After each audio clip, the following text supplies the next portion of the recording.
আমাৰ কি কয় বন্ধুৰ বই।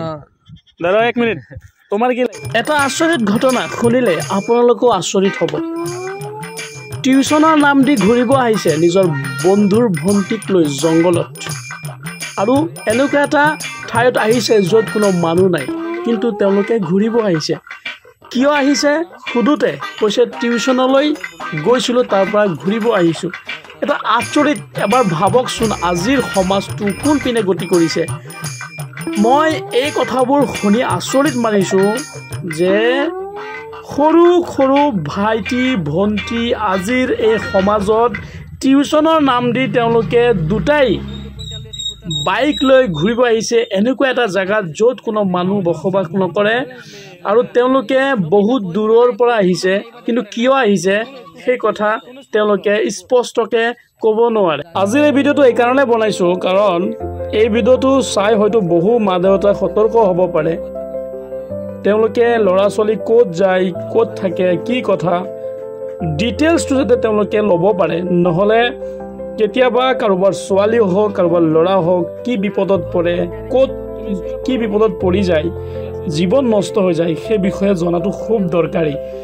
কাৰণ মই যিহেতু আজিৰ এই ভিডিঅ'টো য'ত যিবোৰ মানুহে তেওঁলোকক বাচ্চাকেইটাক ধৰিছে তেওঁলোক ভাল হোৱাৰ কাৰণে, তেওঁলোক মুছলমান সমাজৰ পৰা হ'লেও বহুত ভাল মানুহ কাৰণে তেওঁলোকক ভালকৈ বুজাই চুজাই সেই ঠাইৰ পৰা পঠাই দিছে। কিন্তু এনেকুৱা ঘটনা যদি আন ক'ৰবাত হ'লে হয় তেতিয়াহ'লে হয়তো এই সৰু সৰু বাচ্চাকেইটাক মাৰিলে হয়, পিটিলে হয়।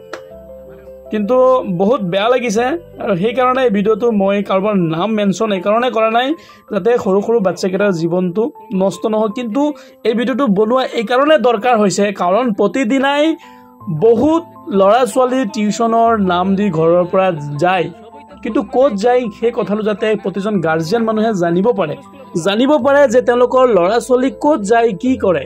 কাৰণ বহুত বেয়া লাগিছে এই ভিডিঅ'টো।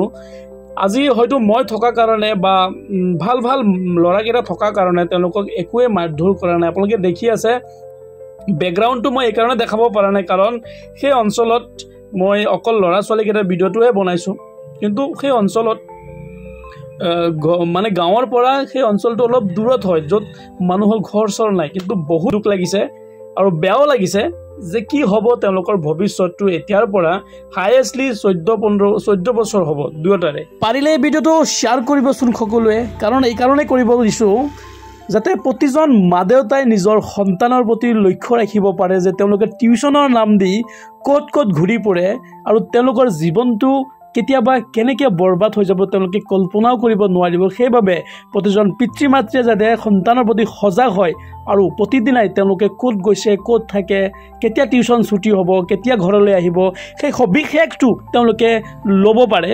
কাৰণ নহ'লে কেতিয়াবা কি দুৰ্ঘটনাত পৰিণত হৈ যাব তেওঁলোকে কল্পনাই কৰিব নোৱাৰিব। গতিকে সকলোলৈ এটাই অনুৰোধ, আপোনালোকে প্লিজ ভিডিঅ'টো শ্বেয়াৰ কৰিব, প্ৰতিজন পিতৃ মাতৃৰ কাৰণে কৰিব। প্ৰতিজন ঘৰতেই সৰু সৰু বাচ্চাকেইটা আছে, সৰু সৰু ভাইটি আছে, ভণ্টি আছে, ভতিজা আছে, ভাতিজী আছে। আপোনালোকে প্লিজ এই ভিডিঅ'টো এইকাৰণে শ্বেয়াৰ কৰিব যাতে প্ৰত্যেকজন পৰিবাৰৰ সদস্যবোৰ সজাগ হয় আৰু যাতে তেওঁলোকক সুৰক্ষিত ৰাখিব পাৰে। আহকচোন তেওঁলোকৰ কথাবোৰ আপোনালোকে শুনক, কাৰণ প্ৰতিজন পিতৃ মাতৃ এই কথাবোৰ শুনাটো খুব দৰকাৰী। আমার কি কয় বন্ধুর বই। দাদা এক মিনিট, তোমার কি লাগে? আমার বন্ধুর বই। তুই তো অল্প আগে তোমার বোন কিছু যে আমারও তো বই না, আমার বন্ধুর বই। মানে এখানে কে লেগে আমার বই এমনি ঘুরতে আইছিলাম এখানে, ফার্স্ট টাইম আইছি। যদি জানতাম তো আইতাম না।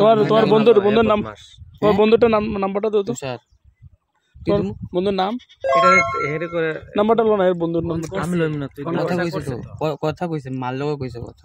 তোমার মান লাগে এই যে ওর মাল লগা কথা কইছে ছোট মে তুই ঘর থাপ্পড় এরকম লাগাইমু জানো আঙ্কেল কথা কইছে নরমালি। এত বাচ্চা না তোর বোনটারে কি তোর তুমি স্কুলে পড়ো দিবি? কোন ক্লাসে উঠতে দিবি কি? তে তুই তোর বন্ধুর বোনটা লইয়া তুই ঘুরতাছ? এটাই তো কথা। হ্যাঁ এখন তুই না করলে তোর বোনটারে আমি তো হচ্ছে তোমার ঘরের মেয়ে।